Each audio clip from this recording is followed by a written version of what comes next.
சிந்து, கங்கை மற்றும் பிரம்மபுத்திரா ஆறுகளின் வண்டல் மண் படிவுகளால் இந்த வளமான சமவெளிகள் உருவாயின.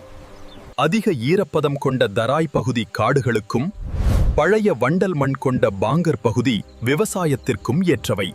இந்தியாவின் பெரும் பாலைவனமான தார் பாலைவனம் சுமார் 2 லட்சம் சதுர கிலோமீட்டர் பரப்பளவு கொண்டது. இது இந்தியாவின் மிகத் தொன்மையான நிலப்பகுதியாகும்.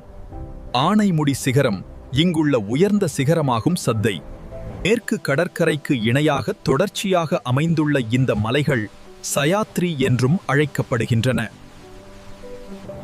இவை ஆறுகளால் பிளவுபட்ட தொடர்ச்சியற்ற குன்றுகளாக காணப்படுகின்றன. வங்காள விரிகுடாவில் 572 தீவுகளைக் கொண்ட அந்தமான் நிக்கோபாரும், அரபிக்கடலில் 27 தீவுகளைக் கொண்ட லட்சத்தீவுகளும் உள்ளன. சிந்து நதி கைலாஷ் மலைத்தொடரில் உள்ள மானசரோவர் ஏரியில் உற்பத்தியாகி அரபிக்கடலில் கலக்கிறது.